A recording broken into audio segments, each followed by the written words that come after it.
Welcome to the First 40 with yours truly, Puma, along with Black Thor and Ice Water. We're going to be talking sports for the next few minutes. We're still celebrating anniversary show. Got my brandy. Black Thor got his Caribbean rum. That'll get you in trouble. And what you got there? So much trouble. Black and tan. Black and tan, them grown man drinks right there. So we're gonna get right into the sports before we get too drunk, and before we can.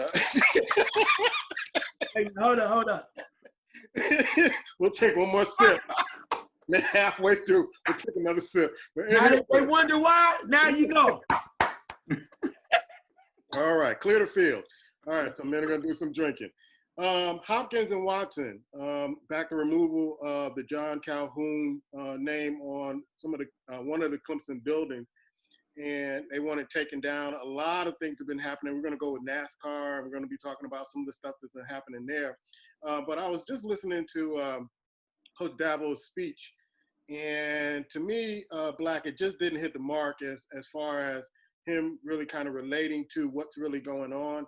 And I was reading some of the comments in the YouTube video, and there were comments like, all the Black players should leave Clemson right now. What are your thoughts about Hopkins and Watson wanting the name off of the building and Dabo's 14-minute speech? Well, Watson and Hopkins, I love what they're doing, man. I love that. They're basically taking a stand. They're prominent people right now, prominent players. Take a stand, make a change, bro. I mean, it should have been going on for a long time. But a lot of these players, but I like the fact they took a stand, they're making some noise, they're bringing attention to it. Right on board with that. I'm going to say with Dabo, I haven't listened to his speech. I read a little excerpt what basically took place, if I'm correct. I think, in 2017, a player basically used the N-word, and they're saying a coach basically told him not to say N-word to someone else and use the N-word himself. I'll just be honest with you, but if that's all it is, I don't have a big whoop about that. I know a lot of people are like, what are you talking about? I just don't, because if he was correcting a guy for using the word, here's where sometimes we get it twisted. We don't like them to use it, but we use it all the time. So if that's all that was, I'm a step aside and let it roll, because I don't see where that is such a huge thing. Now, if the coach actually called the player as such, now you got my attention and I'm on board. But if that's what he was basically speaking to the player and saying it and saying we're not going to use that word. I can't go in on that one. I just can't. I always had a problem with Dabo, because when the Kaepernick situation broke out about 4 years ago, he was against it, and he was kind of selling the same rhetoric as Drew Brees. Now he's kind of caught in a situation where the climate has changed, and he can't hold on to that stance. What do you think about Hopkins and Watson, their stance on removing the name off the building, and Dabo's speech? Well, when you mentioned about the building and Hopkins, looking into it along with with Watson, rightfully so. The time is now. They probably couldn't do anything about it back then when they were players, because they were part of a system. They want to kind of rock the boat, if you will. But we made moves in this country to tear down things that have been tough or infringing on other people and how they feel for a long time, trying to get things right, particularly down in the South. So if that's what they want to do, I don't have a problem with that. It says a lot about them, as Black Thor mentioned, about their character and who they are as men. And to come back after a school that you had success at, it's kind of tough, because most people don't do that. They're just like, you're glad, you're a great alumnus. At some point they're going to have to go back, but they didn't worry about that. So they moved forward. In regards to the speech that was given, I kind of agree with what's going on with Black Thor as well, in regards to how it was used. You don't want to use that in any term, in any way, but the fact that you got to be real about what's going on and understanding it. But you mentioned about Dabo Swinney too. He's going to have to change. He is, because it was before, I think it was more just like people were thinking my way or the highway, and those programs down there, because we provide these elite athletes, we turn them out. Now that he has an elite program, they're going to the NFL. It's like, you better get on board. It's kind of similar. And I don't want to say anything similar to Alabama, and not the way that they regard their players, but the way they kind of have things set up. So you either win it or you're not. Mm-hmm. But with all that in mind, but I think he knows that this precedent is changing. Players are kind of frustrated. They maybe see something different, so you just can't say anything inappropriate. and get away with it, even the smallest of things now. So I think he's going to have to change a little bit if he hasn't already, because everything's on high alert. What you said back in 2015, they find it. It's coming out 2012, and it's not funny, but it's just real. So everybody should be aware it's on high alert, and people are watching very closely, particularly with the climate of the nation at this point. It seems like the players are finding their power. All of a sudden, they're finding their power. We've talked about that for years on this show, Black. The college players are taking control. Even though they don't get paid, they're taking control. Yeah, I see players, starting to wake up in a sense. Even the NFL, just a little bit. I think some are still a little misguided, but I'm happy to see it, man, because they didn't understand at a very young, early age the power and the leverage that they have. They didn't come sit in your living room for no particular reason, bro. They sat in your living room and talked to your parents because you have something of value that they want. So don't get thinking ahead that they're just providing you a scholarship. No. They need you to make the millions they make. The coach makes the millions, and you have to start to understand that. And I've been saying this for a while, too. I think it's time for Black parents to understand, stop putting your kids in places that don't value who they are. Stop looking at the name of the school, the head coach, what they've done in the past. If you're going to place your kid in a school, place your kid in a school that's going to value your kid, and for the most part, and teach your kid well. But a lot of times as parents, they're looking for the kids what they're going to do when they leave the school, what they're going to leave the school. No, find a school. And there's some schools out there. It may not be the big names. It just may not be.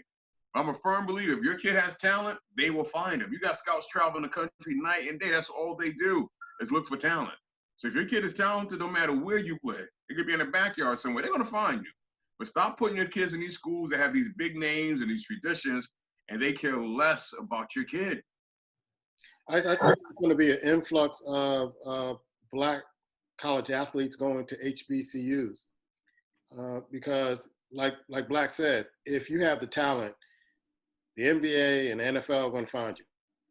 Yeah, that's true. But in that regard, I think that what we have to do, particularly with the HBCUs have to do, they got to get ready, though, because that's some serious undertaking. I mean, it's great to say that's a kid to go there, but there's a lot of things that they take for granted or may understand when they go to another school.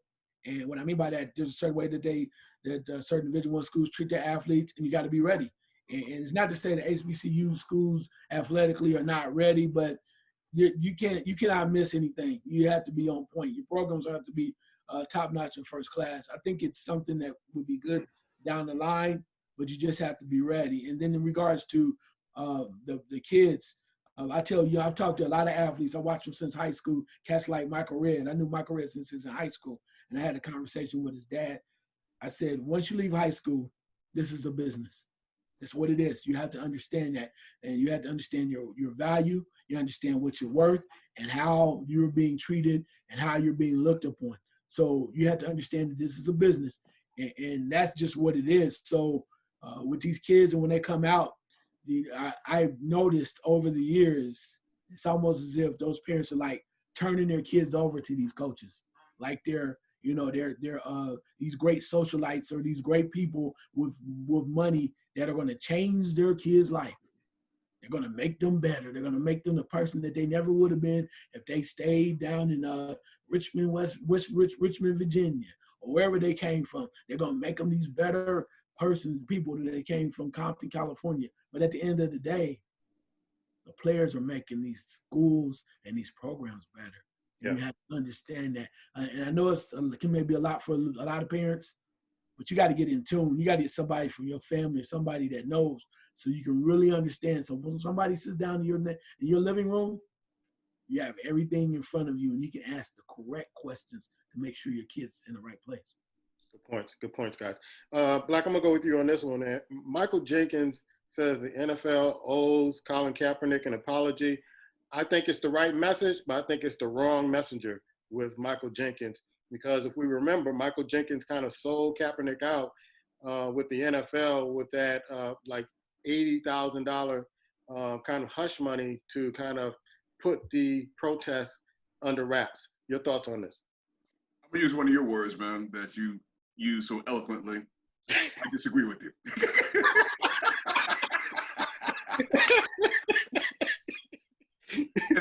In spite of what we might feel about Jenkins, man, he has the ear of Roger Goodell. He has the ear of some of the NFL owners, and I understand what they gave him the money, and we know what that was all about. But he does have their ear. He has the inside link, and it's right. Like we said in the show Sunday, you got to say his name, man. You at least you have to say his name. You just can't come out to my NFL player. It wasn't an NFL player. It was Colin Kaepernick. It was a very few. If you're not going to say the rest, you got to say his name, and I think that he can get that done. I heard people talking a couple of days ago on TV. They should bring him back into the league. Colin Kaepernick is not coming back to the NFL league. He's not coming. That should not be mandated, and he's been away for a period of time. At that point, it is what it is. But I do believe that he can get Roger Goodell. It's the time now to speak to him. He has his ear. He has the link. To show Roger Goodell what he needs to basically stand up and say, yes, Colin Kaepernick, we owe you an apology. We didn't see what you was trying to say. Now we see. Now, what he said last week was good, but here again, you need to put Colin Kaepernick name on it. You just need to, man. I think this need to be done just for NFL players that can move forward. Just they can kind of move forward because it's like it's not a link. It's not linked together. You're saying some of the right things, but it's like it's a hush. And you can tell where some NFL players now are starting to kind of, even the ones that didn't speak out when Colin Kaepernick was doing his thing, you can tell now they're in their feelings. They're really in their feelings. So if you want to start this season and kind of start on a good foot, he needs to. Well, what do you think, guys? My thing is Michael Jenkins, it's the right message, but it's the wrong messenger at this particular point because he wasn't on the ride when this happened, and now he seems like he's on the forefront trying to speak on Colin Kaepernick's behalf, and a lot of players have been kind of chirping in on this. Yeah, I'm not sure if there is a right messenger. My question would you be, who is the right messenger? That's what I want to ask you, and I'll ask that later. Who's the right messenger? I told you before my feelings about dividing and conquer, and I think they divided that group. They went one way. Michael Jenkins got in his group at the $89 million. Got the $89 million, and they did what they did with it, and they kind of decided they weren't going to do that anymore as far as whatever was kneeling because they were moving to being productive in facing the issue that Kaepernick had brought to the forefront. But the other part of it, too, is you mentioned about saying his name. I told you that on Sunday. They're not going to say his name. Why would you say his name? One, because you're admitting that they were wrong about what they did. They did that to a point. But then also remember that we were also told down the line that there might be some future additional lawsuits that might be included in this, which means money. So if you say his name and said you basically screwed, you basically saying they conspire. You're admitting to conspiring to what happened to that standpoint. So if that's the case, then you say to yourself, they can't do that, and they're not going to do that because of the money standpoint. So I don't see that. But everybody knows everything that they said clearly identified the factor that they were talking about Kaepernick. But again, like they said, this is how they do it very quickly. This is how they do you. They give the NFL African-American players just enough to keep them quiet, just enough. Because the one thing they don't want them to do is strike so they can keep the show running. Keep the show running. And guess what? They've done it again. Keep duping them, bro. They ain't going to do nothing about it. Guess what? There you are. Just get ready to play. Because September, we got ball games to play, fellas. Yeah, if you're wondering who that funny-looking guy on the bottom of the screen is, when we first started this show, we had 4 members. And Django was one of the members of the show, and I talked him into coming in and celebrating 6 years with us. What's up, bro? How you doing? What's going on, brothers? How's everybody? What's going on, man? Yeah, Oh, good, man. I feel like Jimmy Hoffa, man. Y'all been doing it this long. I'm serious. Yeah. It's all good. It's all good, man. It's all good. Y'all continue to discuss. I'll catch up. Go ahead. Yeah, man. We're having little drinks to celebrate it. We're going to be celebrating all month. So if you want to pull up your favorite beverage, it's fine. We were just talking about the Malcolm Jenkins situation. He's saying that the NFL owes Colin Kaepernick an apology. And my thing is that Malcolm Jenkins is the right message, but the wrong messenger. Because I remember when he sold out for $80-something million, and they wanted to squash this protest. And now, all of a sudden, everybody is singing Cap's praises at this particular time. Give me your thoughts on it, man. Well, I think the whole thing, the whole Kaepernick thing, I think is just it's funny how it's like with any situation. I think it's hindsight is always 20/20. I think that it's easy for someone to go back now and start to talk about and suggest that, Kaepernick had a probable cause and what he was standing up for, and I commend that guy for his integrity because he easily could have just been quiet like the mass majority of athletes and celebrities and just say, you know what, I'm just going to mind my business. You know what I'm saying? As long as I'm getting paid and taking care of my family, I'm good. But I commend him. So I really owe him an apology. I think it's not so much just for Kaepernick. I think that not just so much, like I said, for Kaepernick, I think any athlete, celebrity in the NFL right now, I think that they really should be addressing it more on a global perspective as opposed to just being isolated to Kaepernick. Kaepernick is just the one who took it to the next level and, really, led by his convictions, he was committed to, making a stand. I appreciate that. And I think that's commendable, but there's a lot of resources that they've really blacklisted or, for one reason or another. I mean, I can even look back on the whole, he didn't make a stand, but just the fact of how they treated Barry Sanders, I thought that was even, because again, they kind of held him as if he was a slave to the organization, and is when he was, whatever the cause is, I just think that either way, the league owes a lot of athletes an apology, not just Kaepernick. Just this particular cause because it's one that's, near and dear and right now, current. But I think there's a lot of, if you really look back and you dig down, and it's a lot of resources and a lot of athletes that they really should be trying to make amends with. That's just my perspective. Black, you're chopping at the bit, man. You're chomping at the bits, Black. Yeah. Oh, I'm sorry. No.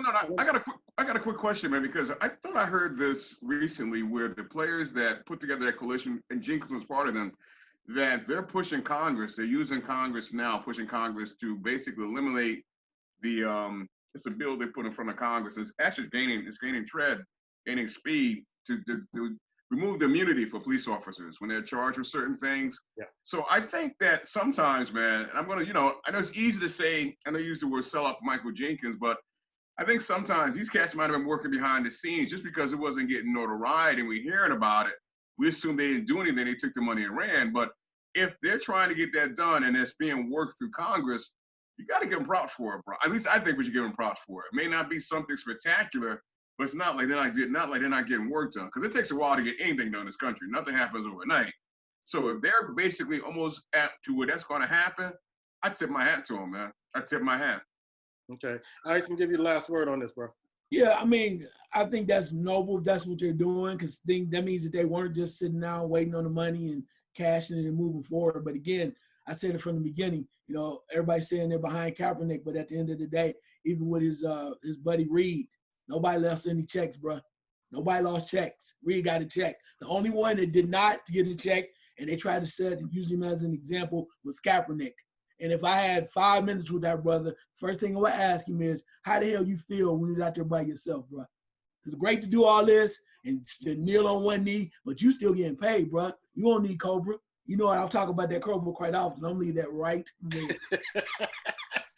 Okay, next topic, man. When I wrote this topic about Bubba Wallace, I was thinking, okay, there is no way that NASCAR was going to ban the Confederate flag.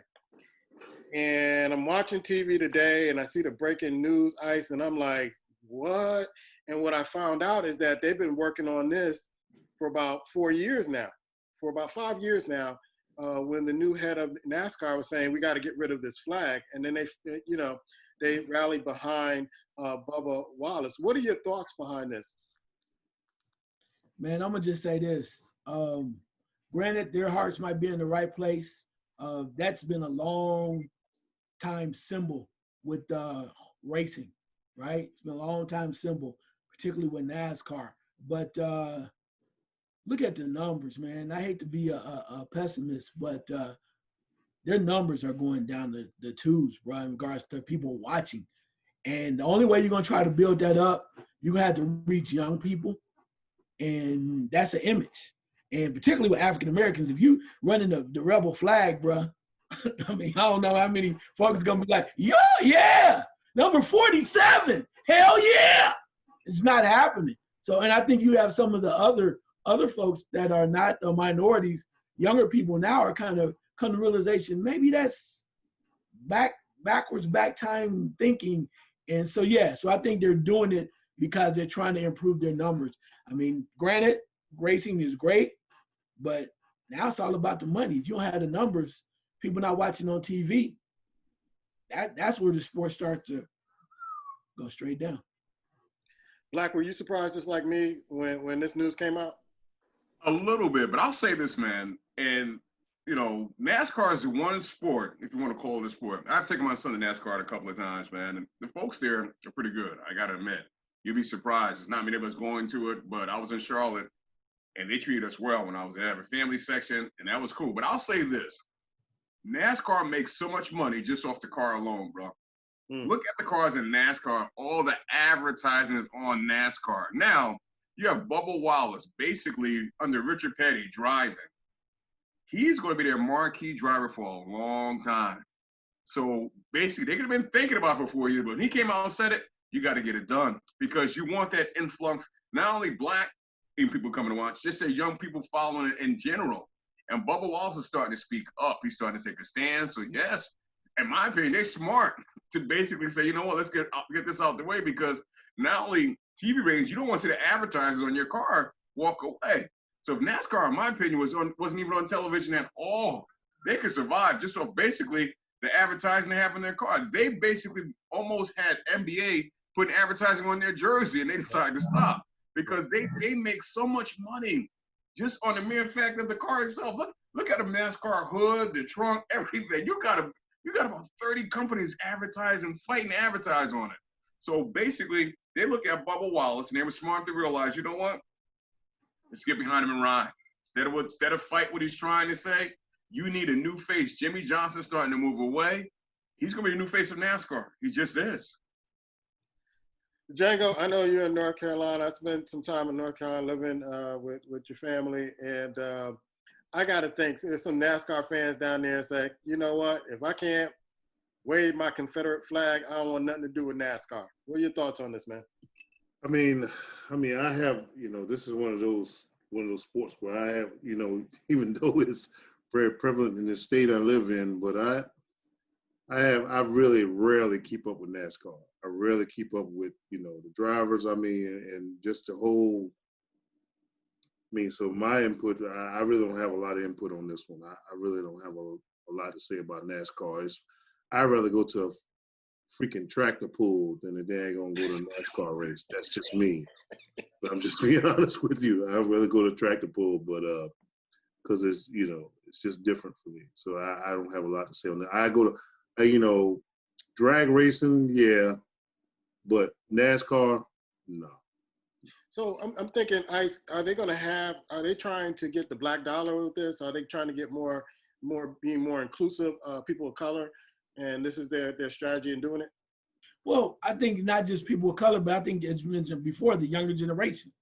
Because that symbol, that flag represents symbol of old school South for a lot of people. And granted, people might think the same way today, but for a lot of younger people, and we're seeing a wave and a change of what's going on in this country with the protesting and whatnot, it's just a different change.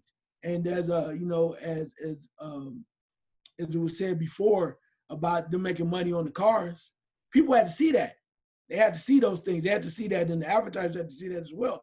So if they're associated with that flag, what does that mean about people that buy their products? Comes back to that branding, comes back to them. Do we really need this? Now, from a closet standpoint, they still might be having it somewhere up in the pit, somewhere you can't see it, or somebody's bedroom. But at the end of the day, when it's everything, the visible areas, it's not going to be around.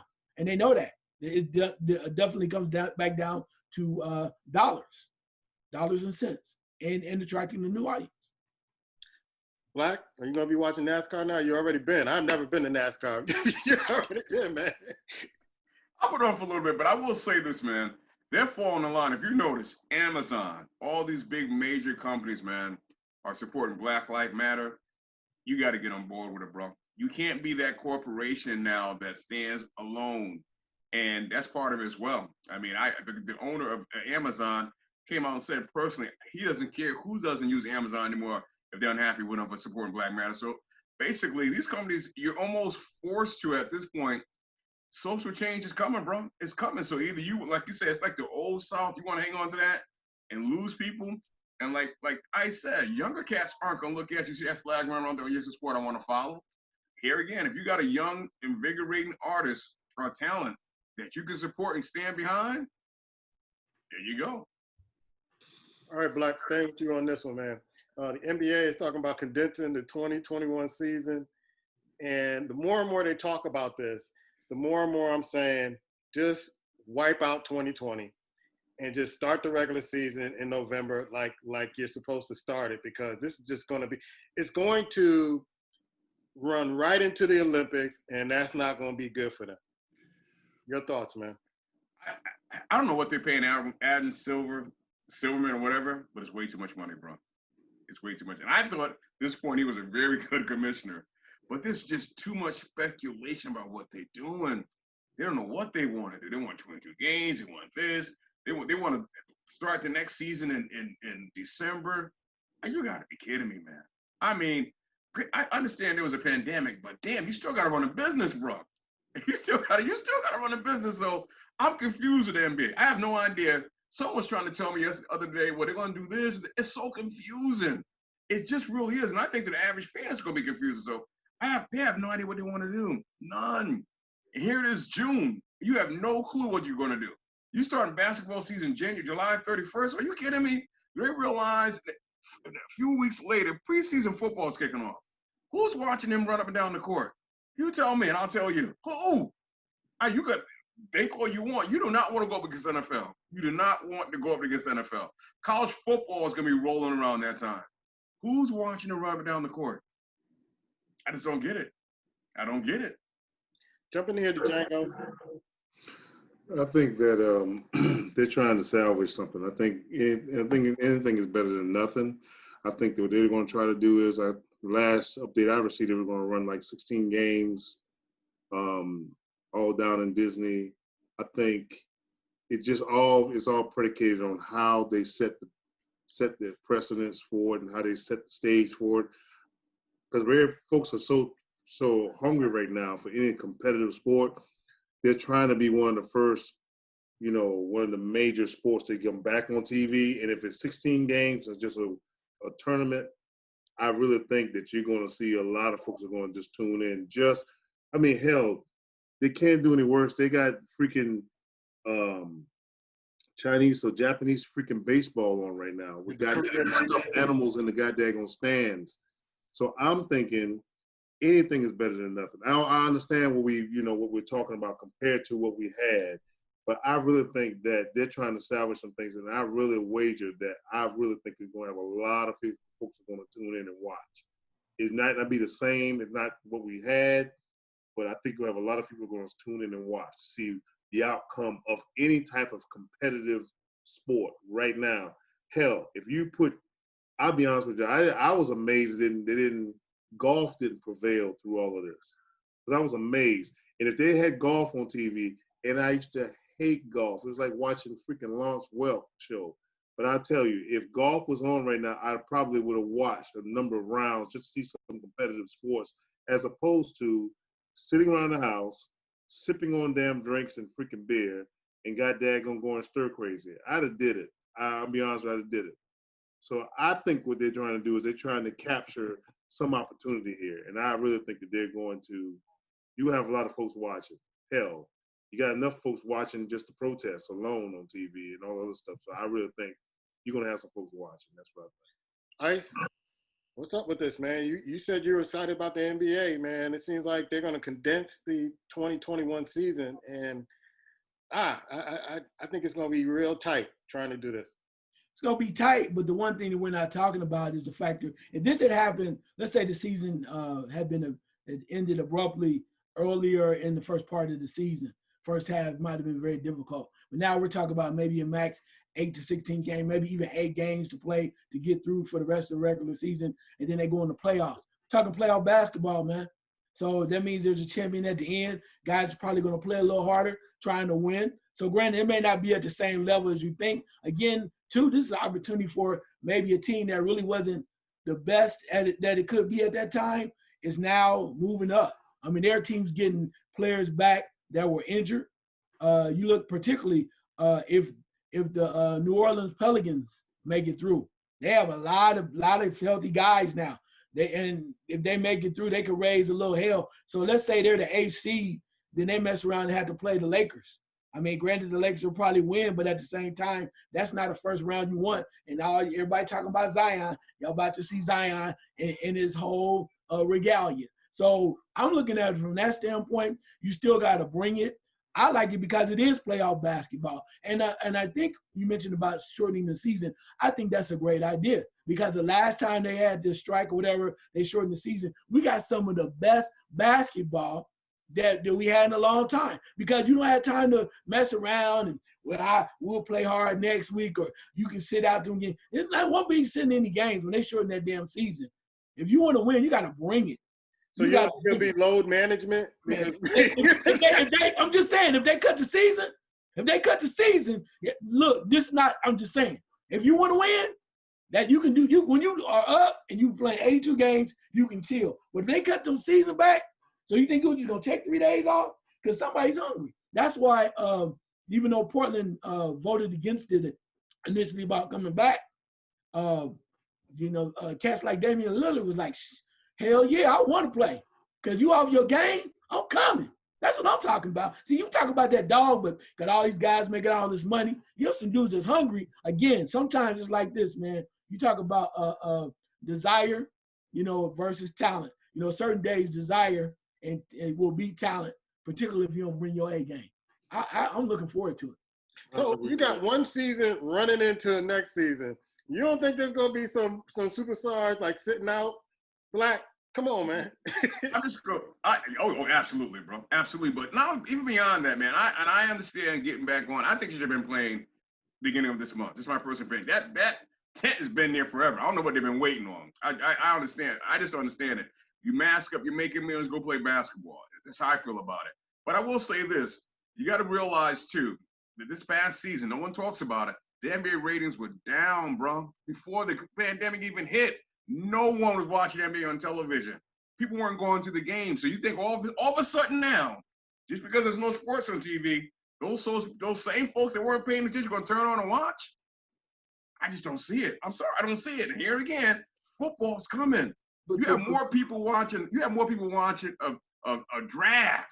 A draft that was watching the NBA players play their game. But I think you compared it to the fact that it's just like everything in life where it was to their disposal, so they took it for granted and they weren't watching because they had a lot of other things that were distracting them. But I think the fact that now that it's been removed, there's an appreciation for it. And what I'm saying is, I really think you're going to see a lot of folks going to tune in to this, like I said, this to me, like a CIAA tournament for NBA players. And I really think you're going to see a lot of folks tune in because because before, you got to remember, the playoffs have typically been, the best out of 5 or the best out of 7. But when you're talking about this particular season, it's more like a tournament. It's like an NCAA tournament. And I really think this is something that a lot of folks have been longing to see. You know what I'm saying? I think you're going to see, and when the next season comes, you have a lot of daggone players who have been used to a routine, now had the opportunity to recover from injuries or any little ailments they had. They're going to be, and the one thing that got them on the professional level is the level of this. They have this need for competitiveness, and I really think that I don't care how much that gap is. It could be too. They're hungry to get back out there on the court. Now, with all that being said, I'm basing it on the historical player. Now, these new players who sit out some of the games, like Kawhi and all that stuff, Kawhi's exceptional talent, so I'm taking what I'm saying, but who sit out some of the games and, rest these games, that's a new generation. But I'm basing it on just the traditional player. They're hungry to get back out on that court. They're hungry to play because that's their passion. That's how I got to the professional level. I don't see them just saying, okay, we just finished the season. and we got a new season starting, and it's like, oh my God, I just can't go. I don't see that. I just don't. I think that's what they live and die by this stuff. I think that's what makes them professional. Django, you live in a place where it's warm climate throughout the season, right? Uh-huh. So you're telling people in July that live in the Northeast and other areas where it's hot, sit your ass down for 3 hours and watch them rubbing down the court with a basketball, bro. But it doesn't matter. I think right now we're hungry. It's kind of like this. The thing I compare it to is if you're a person and you're starving, you're hungry. They starting to get outside. You don't care what the season is. Get outside. You're hungry. You're hungry. I don't care. You want to go to the beach. You're hungry. I don't care if you're hungry. You're hungry. I don't care. I don't care. I'm telling you. In July, they want to go to the beach. They want to cook out, bro. I don't care if you got a rash running down from your neck to the crack of your daggone ass. I'm telling you. I'm telling you. When you're hungry, wives are not going to sit around and let their husband watch basketball for 3 hours in July, bro. It don't matter. When you're hungry, you're hungry. You don't have time to be picking and choosing and being picked. No. Let me better put these games on tape delays. I'm telling you right now. In July. Don't do that. Let's go to the next subject. You mark my words. Mark my words. People are so hungry right now. I'm telling you. They're hungry for a ribeye in July coming off the grill, bro. I'm telling you. Well, that's fine about sparking the grill, but all your little festivals are gone. All the essence, all of everything, all them little trips you was taking, all the trip to the wine country, wine fest, all that is done. It's gone. So guess what? You ain't like that. Men are gonna be begging them for something to watch. They're like, damn, I ain't got nothing to do. How many times can I go to the beach? There's a reason why nobody watch baseball in July, brothers. There's a reason why. It's baseball. Let me get a perfect example. Let me say it right here. There is a reason why. I don't know about where you are located. There's a reason why when we had this lockdown, you know the one thing they didn't lock down, didn't shut down? You got daggone, here is the ABC stores. Oh, yeah, we got that. They don't lock it down. Okay, you know why they didn't shut that down? Because they know. You mess around and tell them they're locked up, they can't go to work, got daggone it. All right? Feel me now. You better have you have every ABC store be broken into, or God daggone, I'm tell you right now, there's gonna be enough God daggone cases downtown for abuse. Here to tell you, they're gonna be playing and nobody's gonna be watching. Why, they start early. What they gonna be doing? It ain't Friday, Craig, but I'm gonna tell you right now, Craig, you ain't got the lie, Craig, but I'm telling you. I'm telling you, man. They were watching in January. What they gonna be doing? That's January. This is not about that. They're not gonna watch in July. They're not gonna be in this, man. They ain't gonna be doing no horror you doing with plant seeds and all that other. But I'm trying to tell you, bro. You sound like. Let me ask you a question. You got Lifetime Movie Network on, and you got the NBA 16-game tournament on. Which one you watching? I'm going out the house, bro. I'm going out the house. Where you going? Where you going? Out the house. Where you going? I'm just telling you. And you going? Go anywhere. I'm Where you going out the house. And the way they doing it now, you don't wear your damn mask, you gonna catch something. Who your NBA team, bro? Nick. We won't go there. No. Let's change the subject. I think you know who our NBA team is. No, we're going to change the subject. Because we ain't talking about the Knicks on this show. I'm serious. We're not talking team, about man. the Knicks. You know what? The Knicks. Wait a minute now, but I'm going to say this, and I'm about to be changing the subject just a little bit. You can't get on Dolan anymore if you don't get on Jerry Jones. Jerry Jones has been quiet through this. Wait a minute. I don't want to talk about Donald Trump's brother right now. What I want to know is here's your NBA team. We ain't talking about the Knicks. X team. But he said we can't talk about X team is the Knicks. No, we ain't talking about the Knicks. We ain't talking about nothing about the Knicks. It's the Knicks? Oh, my damn. Now I understand. Okay. Next topic. Let's recap, man. We're gonna recap the UFC fight. Randy Cole. Okay. Yeah, man. We're gonna recap the UFC fight, man. Last week, Nunes and Spencer, and I gotta tell you, Ice, Nunes is you called it out years ago when Nunes beat Cyborg, and I thought Cyborg had something for her. But Nunes just destroyed with Spencer. toyed with her, and I don't want to kind of give stereotypes, but Nunes looks like she trains with men because the way she fights, the way she punches. When you see her punch somebody, you can actually see the other person thinking like, "Oh damn, I'm in a real fight right now that I can't win right now." But what was your recap of the Nunes fight? Let me just say this: she is dominant. She's one of the best fighters I've ever seen. And let's don't stereotype her. Talking about she fight with men. I'm just saying, I'm please. about to say that was very chauvinist of you, cuz. I know. Yeah, don't say that. I'm Let me just trying say not this. to. I'm just saying, let's not cheapen how great she is as a talent, okay? Right. Because everybody and their mama was talking about big, mean, strong, cock deep, cyborg. And you know what she did? Puma She said, the lioness, you know what the lioness said? Your ass down somewhere. That's what she do. That's what she does. She is, man, she's dynamite. Give her a props. Yes, sir. I'll pay money. Wait a minute, I would pay money to watch her. That's how good she is. Why does she have to train with a man, though? I don't understand. What I'm saying is, really, if you watch her fight, it's like you don't see women fighting like that. You really don't see women fighting and setting up folks like that. You really don't. You really don't. Trying to say she's a hybrid? She may be. No, I'm not trying to say anything like that. I'm like she just built different, bro. Oh, she's built different. Okay, thank you, Mr. What are your thoughts about the fight, Django? Thank you. I thought, man, shoot, dude. I'm trying to tell you, man. Girl bad, I ain't gonna lie. Hey, I'm gonna give it up. And I ain't, don't get me wrong.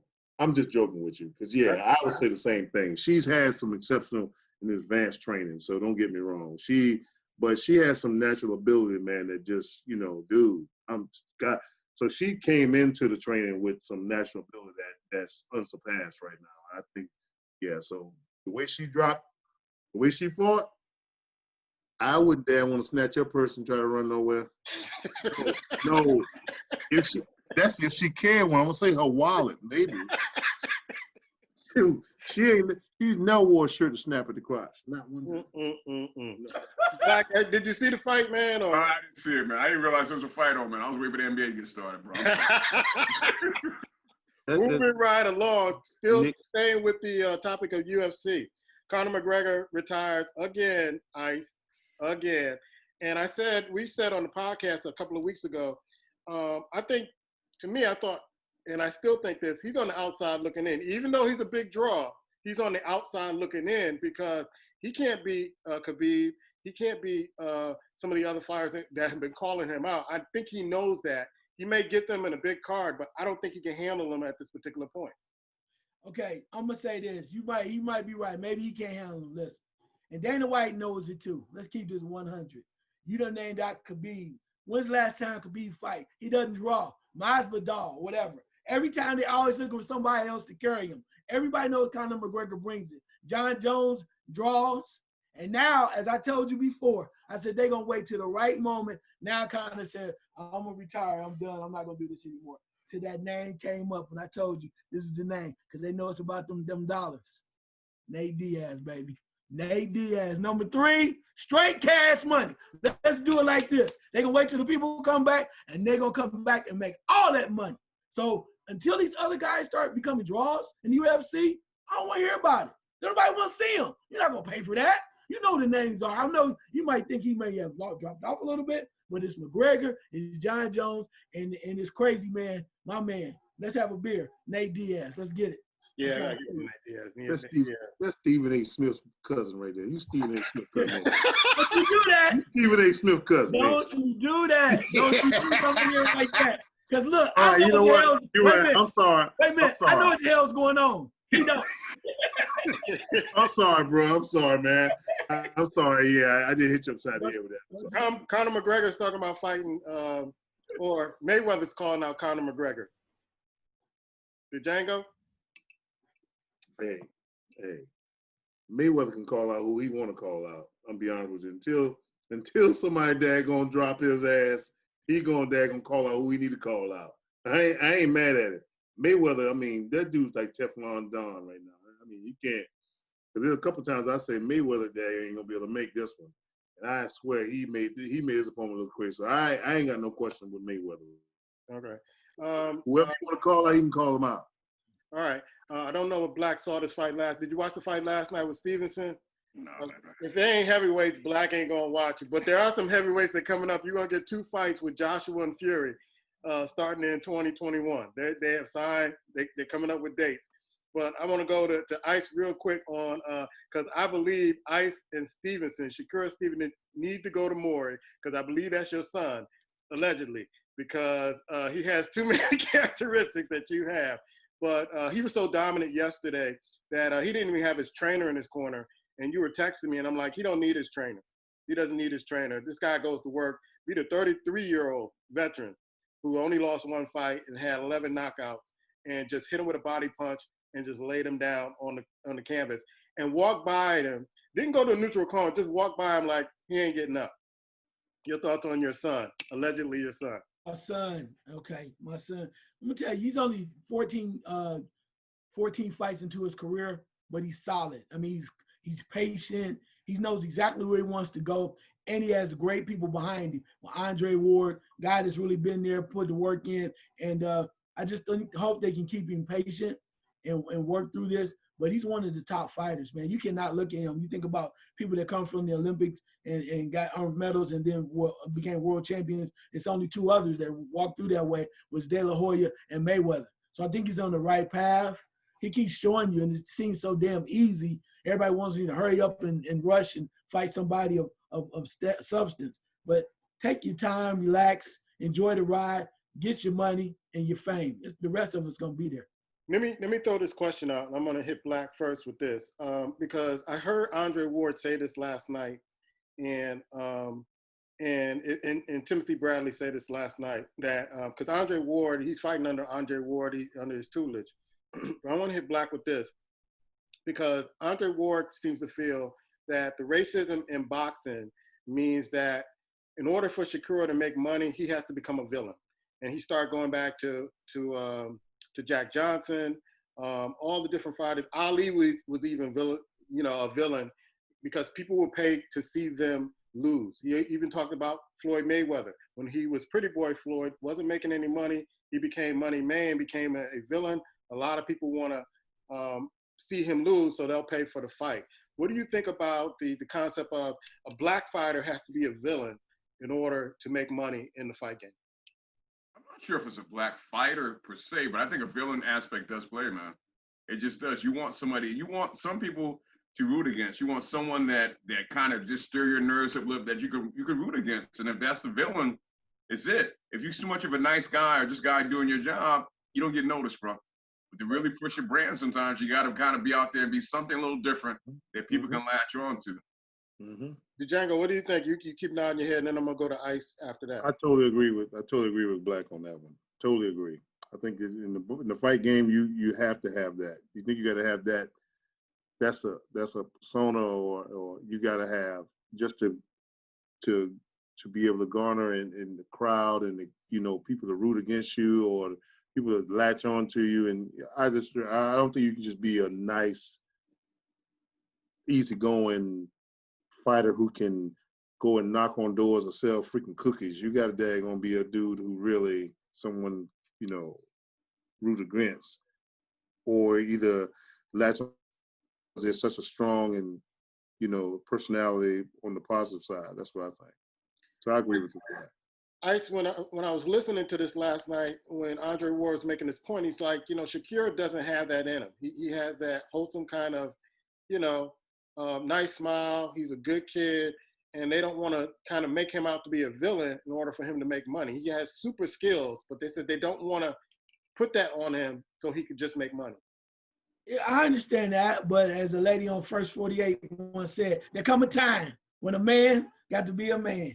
And what I mean by that is the standpoint of there's going to be something in boxing because there's always going to be something, particularly as African-American men, that we do differently that people don't like.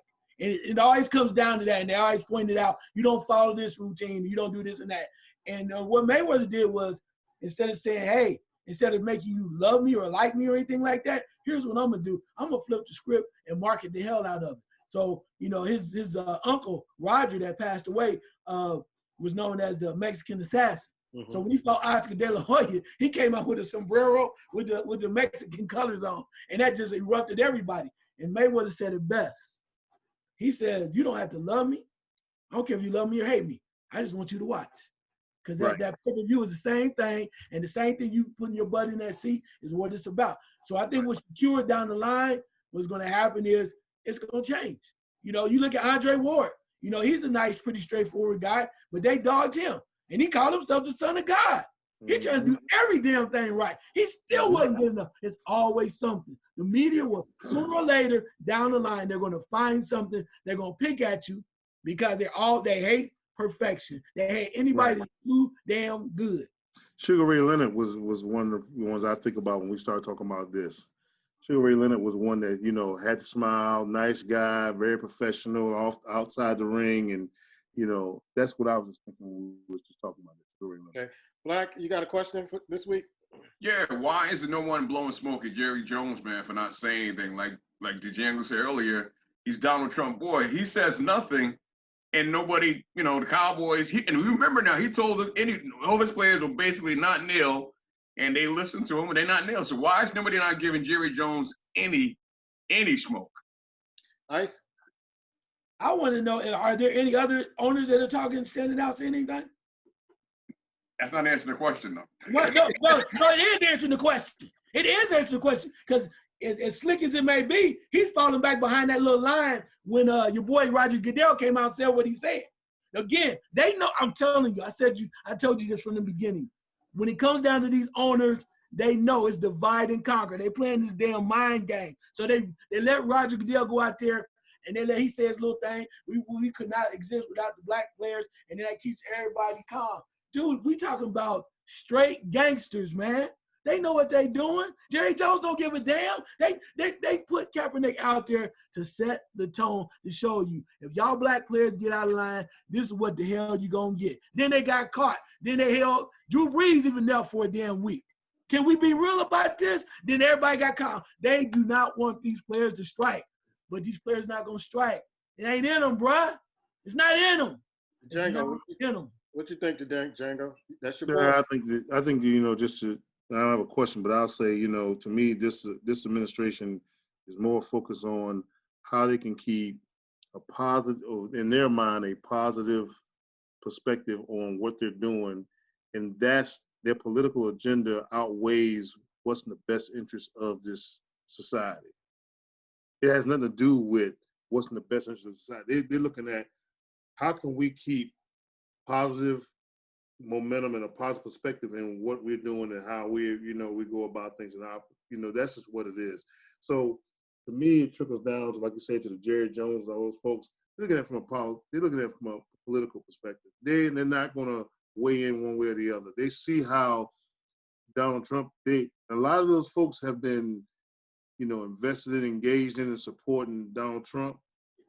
And now they see that Donald Trump is a total goddamn of itself, that I think they're trying to daggone now distance themselves. They really are. They're trying to dissociate themselves, but they're starting to see the trend coming. They see it.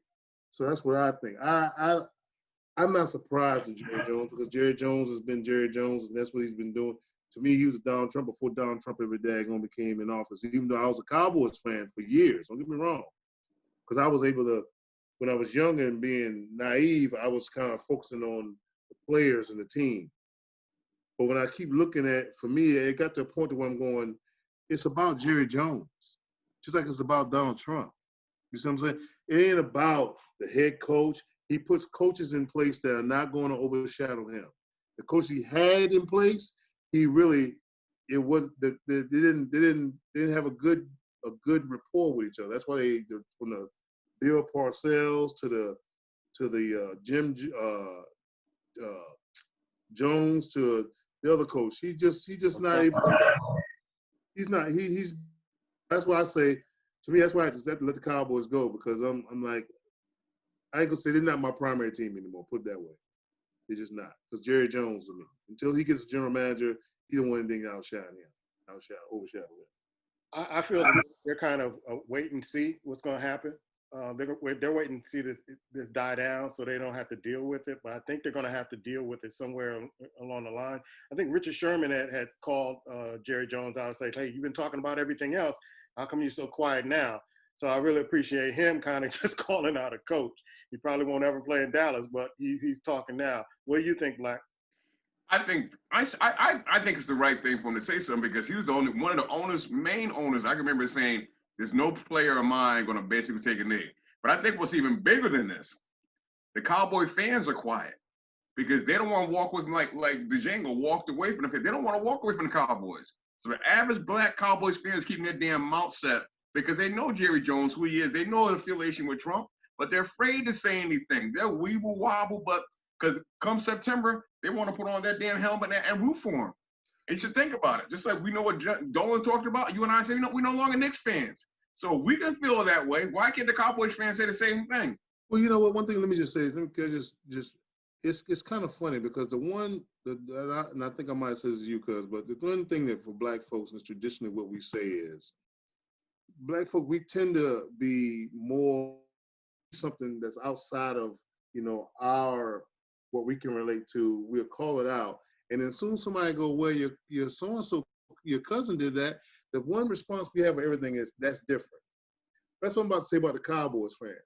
Cowboys fans, they see things for what they are, but when it comes down to something that I can relate to and something that I have stock in, it's different. And I think it's just human nature. It's what we do. I don't think the Cowboys. I really don't think they even worried about from a Cowboys perspective. They're not worried about the Jerry Jones one because for them that's different. They don't see it in the same realm as they see everything else. It's just like your family. Like I said, we can sit around and we'll call out this person, call that person. Somebody go, wait a minute, didn't your cousin do that? Oh yeah, but that's different.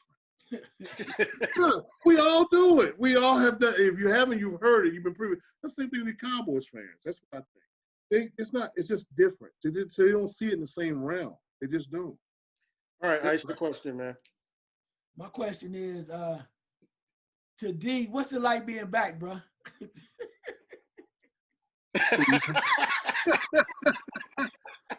Well, I've been holding out for more money, and I've been holding out for more money because I couldn't do this shit for free, and so Cuz called me and he came to terms and he decided to daggone yeah. So that's why I'm back. So I just want to let you all know, guys, it wasn't anything personal. It was just, I had to do what I had to do. I wasn't paying you. He wasn't paying me, so So yeah, it's good to be back like a spinal cord. You know what I'm saying? Yeah. So I got one question for you, Django. What's your memory from the 6 years when you were on the show? What's your? Don't even try. Don't even try. I know my funniest memory of you on the show. You already know I know where you're going with that, right? Yeah, with the Black Storm, the pills. I knew where you were going. That's what those in my cabinet. Them things are scary. Them things are scary. Dude. Any of y'all ever had them joints? You ever tried them joints? No. Yeah, you might have. You might have to go to the hospital. I don't need that. Nah, I don't need that. Nah, I don't need that. Everybody, yeah, I'm natural. I still got, you know what I'm saying? All right. Well, let me ask a question. So, Black, how old are you? 57. 57? Yeah. How old are you, Ice Water? 56, bro. 56. And all right, and I'm 50. I'll be 54 next month. So, and Don, I think you're a year behind me, right? 53. Yeah. Yeah. So, okay. All right. So, 57. Mm-hmm. Let's start with you. You good? Absolutely, bro. Really? You still manufacturer's warranty on you? That's what you're trying to say? You ain't depreciated. Say it again. I hear what you said. You got some manufacturer's warranty on you. You ain't depreciated. Manufacturer. I said it one more time. Manufacturer's warranty. You still got manufacturer's warranty on you? You good? Bro, strong word here, bro. Oh my God. You got extended warranty. You got extended warranty. Okay, Ice Water. Call it what you want, but it's working.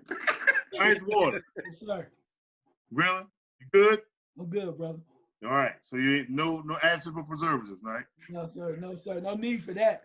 Yeah, see what I'm talking about? That's us right there, boy. I'm trying to tell you. Ain't nothing wrong with that. I ain't mad at you, brothers. I ain't mad at you. I already know Don. I already know shoot. I already know Cuz. Whatever, man. But see what I'm saying? See, watch how he put the tongue in the glass. See what I'm saying? He don't just drink it. Watch how he put the tongue in the glass. See what I'm saying? We gotta go. Last second shot. He's giving up too many of my secrets. Last second shot, Ice. That ain't no secret to Browns, Sarah's over here. Browns on that joint. You be joining Browns on the. Hey, you just want you just want to thank everybody for listening and tuning in, bro, because we know it's crazy right about now. So sports will be back soon, despite what Puma may think. And even though the only person that's not going to be watching NBA basketball will be Black Thor because he'll be working on his garden. So anyway. You know what? I'm just going to say this, man. I know it's been 6 years. I think you said 6 years. It's been fun, bro. This has been fun. It's been real. Welcome back to Django, man. Good to have you on there, bro. We miss you, man. I just enjoy doing this, bro. That's my last second shot. To get together with three brothers that bring a different perspective, not afraid to bring it strong, I'm happy, bro. I'm good. Yeah. Second shot to Django. Yeah, I concur with the brothers, man. I really do. I wish I had, more opportunity, and I'll try to make more effort to dial in on these joints, man. I got so much going and running, and just me trying to knock everything out around here. So yeah, I'll see what I can do. But yeah, it's been good, man. I enjoy this, man. Good opportunity to do this that often because I don't have a lot of family around me either around here, so it's good. Yeah, wanted to bring you back on the show, at least for a visit, because you, even though we've been doing this for 6 years, I often consider you part of the foundation, and you started it, and I know you got busy and everything, but I always appreciate you guys taking the time. It's like sitting down, creating a space so we can talk and joke around and have some laughs. And also, we were enjoying some great beverages. So always, I appreciate you, brothers. Love you, brothers. And we'll keep doing what we're doing. And me and Ice have been talking about working on some sponsors in a meeting we had Sunday. So we talked to somebody who's looking to do that. So yeah, we're looking. Black Storm. Black Storm. Black Storm. Don't do it. You know, like I know. I'm telling you. That's all right. I'm good, bro. I got you. I'm afraid of that. I'm afraid of that stuff. So we will catch you next week. You all take care. All right, brother. Out here.